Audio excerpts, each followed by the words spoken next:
Shara. Welcome back to my kitchen. It has been a while since we've been here. I've not really been doing a lot of cooking, but it is September. Even if it doesn't feel like fall, in my heart it is fall.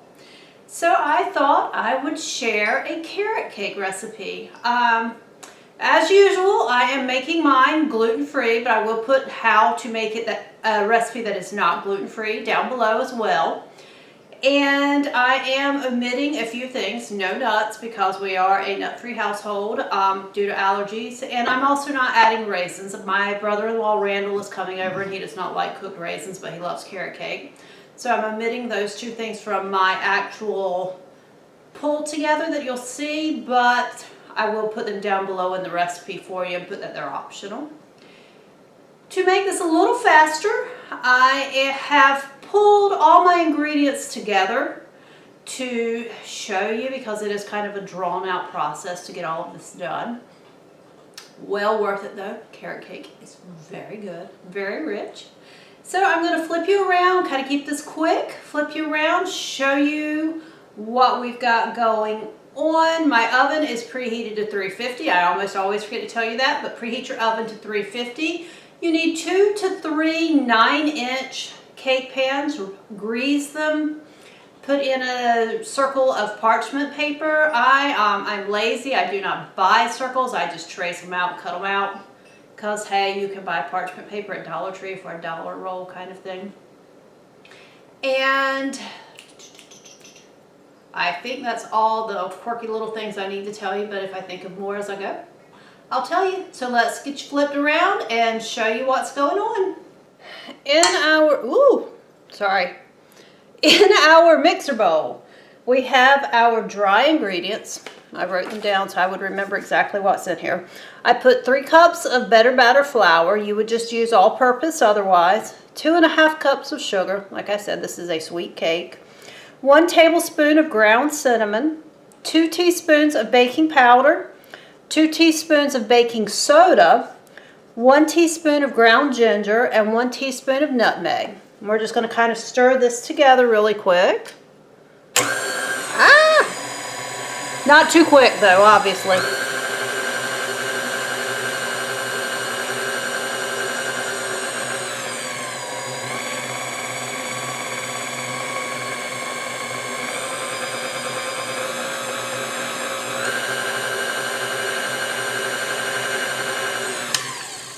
So the goal with that is just to get all of that kind of incorporated together.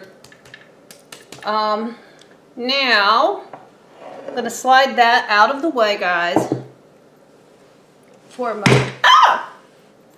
Slide that out of the way.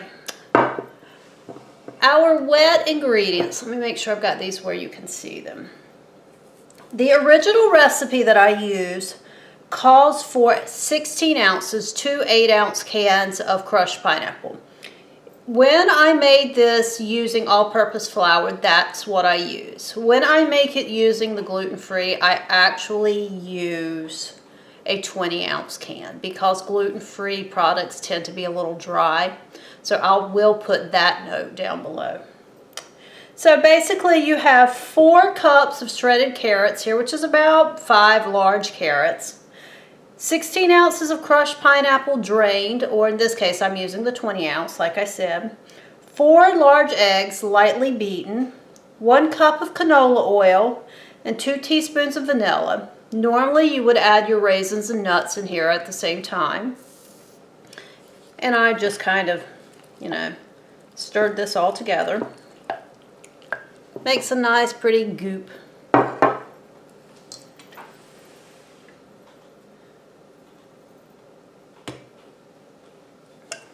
And we're literally going to add this to our dry ingredients. Doesn't get much simpler than that once you get all the ingredients pulled together.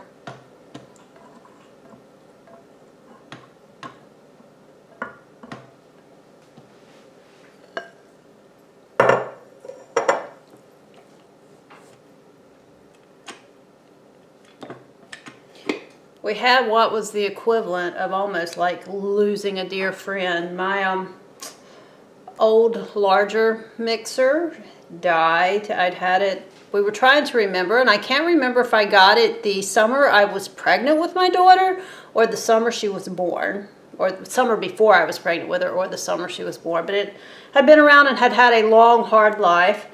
So we downsized some, you know, in keeping with the size of the family. So if you guys see me bang something or make a mess, it's because I'm adjusting. So we're just going to mix this together good.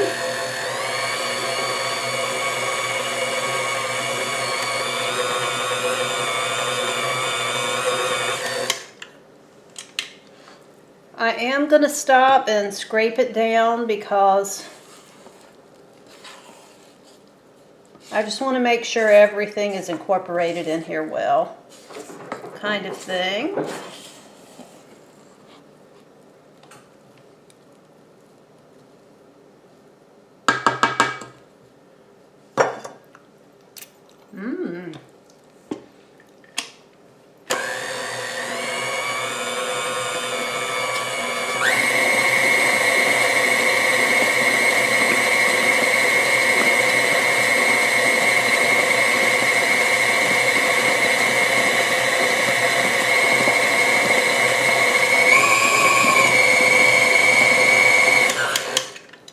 Okay, that looks pretty good.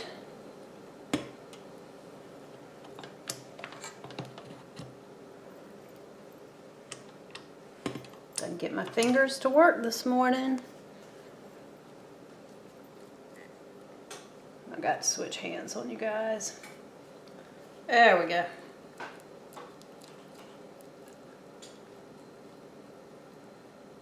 I have helpers waiting in the wings, waiting to scrape everything. Now I know all the health rules about not scraping the cake batter bowls, not eating cookie dough, etc., but I gotta tell you, we are not a family that adheres to them. So when you guys see me pass this across front of the camera, you'll know someone is waiting with outstretched hands in the wings. See?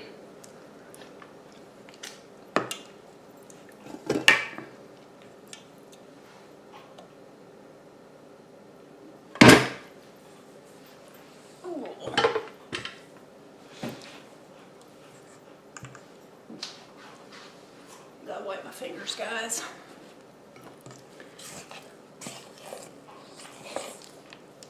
So this is what our cake batter looks like.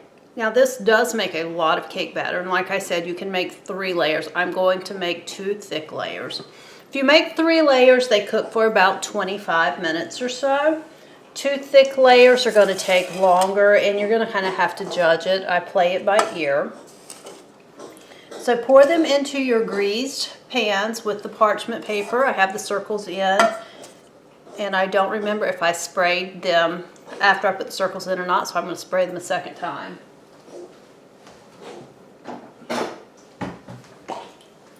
Sorry about that, but I just want to make sure. I don't want to go through all this effort and end up with crumbled carrot cake. So I'm going to divide this, let me see if I can do it where you can see what I'm doing, in half.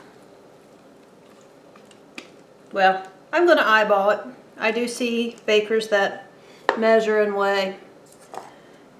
This is a country kitchen. We do not measure and weigh, not to that extent. Anything for that matter. That one looks a little bit fuller than this one, so we'll scrape the bowl out into this one. I've noticed that my guys eat the cake regardless of whether one layer is slightly larger than the other.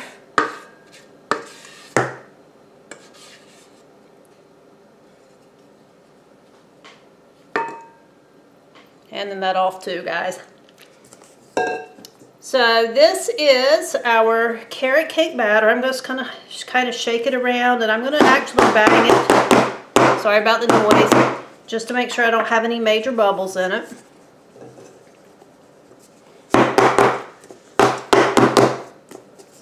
And I bet that is rattling the camera. Probably will show up when I'm trying to edit this video, and I'm sorry.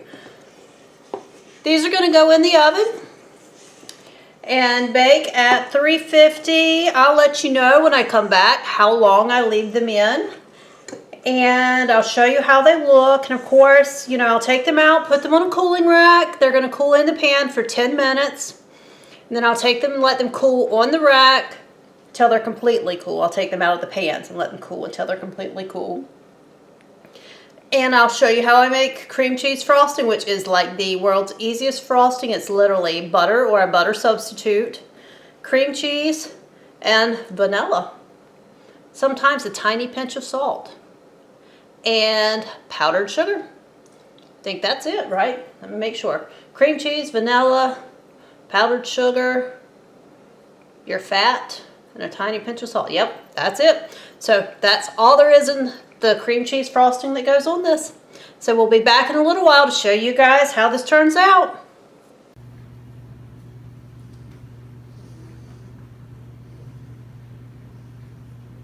Guys, these ended up taking close to, I believe it was about 42 minutes in my oven.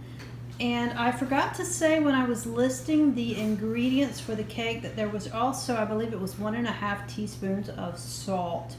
I can't remember saying that, and I don't have the footage where I can go back and check. So if I said it, ignore this part. If I didn't, I'm sorry, I forgot to add it.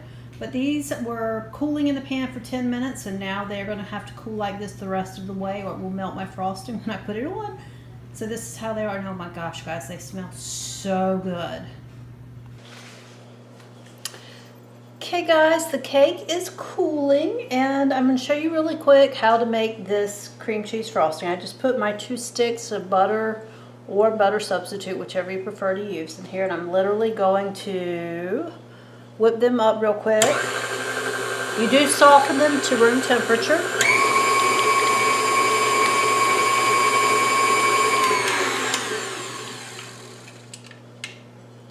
And it doesn't take long to get them creamy that way. Then you need 16 ounces of cream cheese.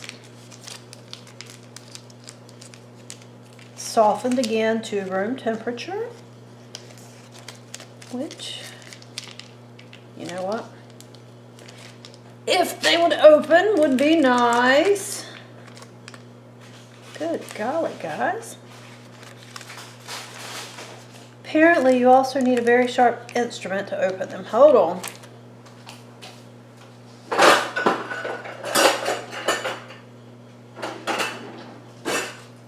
Ta-da!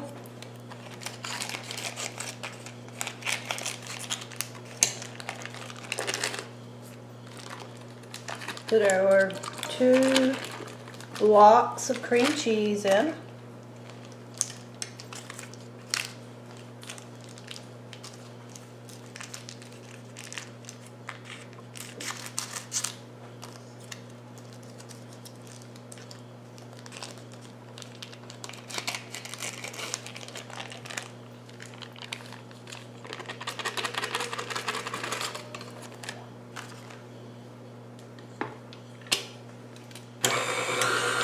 Cream it all together.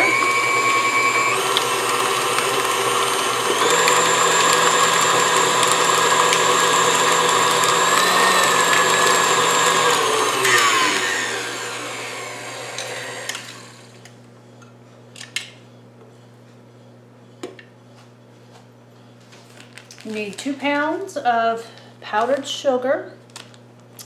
Those of you that know Miss Bryant, do not tell her, but I am not sifting this powdered sugar. Miss Bryant was my home economics teacher. Everybody in my area, I believe she taught home economics too. And we need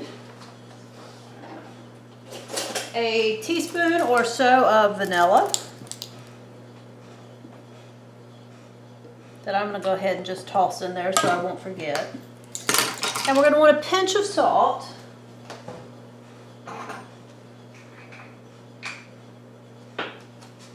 I'm literally just going to put just a pinch in.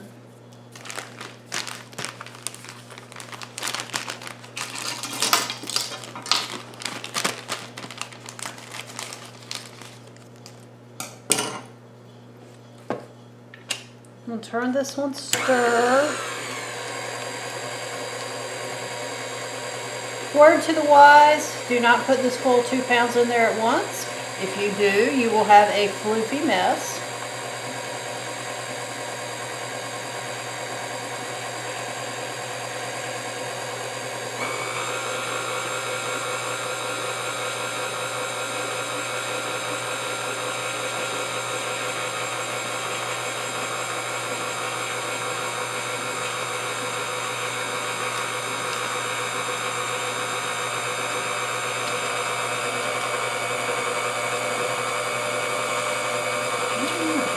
That little bit of powdered sugar.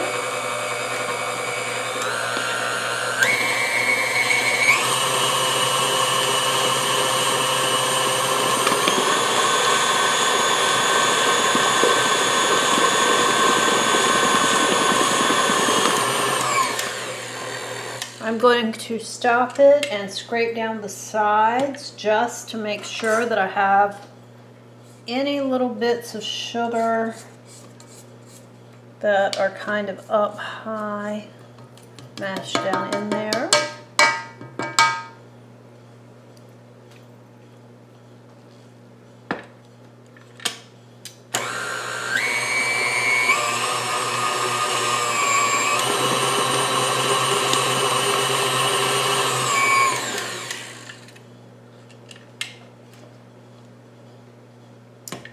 We have a nice big bowl of cream cheese frosting.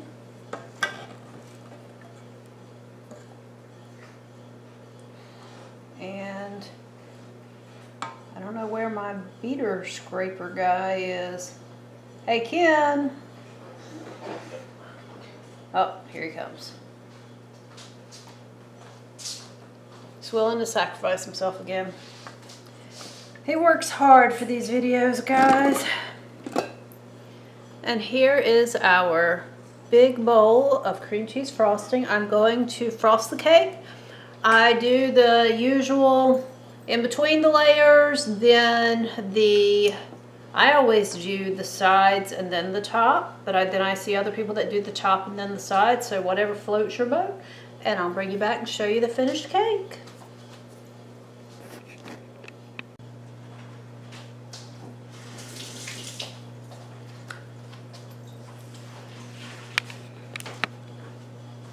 Okay guys, this is it, our finished carrot cake. A lot of times when I get ready to serve it, I'll either put some carrot roses. Do you guys know how to make those?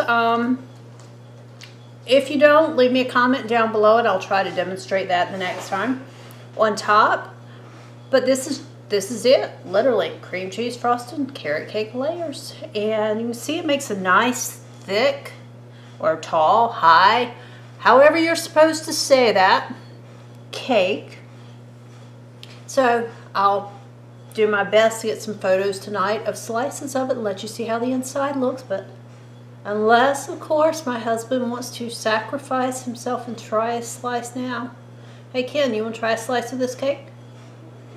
Nope. Oh, never mind. He says he's going to wait until supper. Wow, guys. That's because he just scraped all that frosting off. Alright, we'll see you tonight with a slice of this for you to see how it is.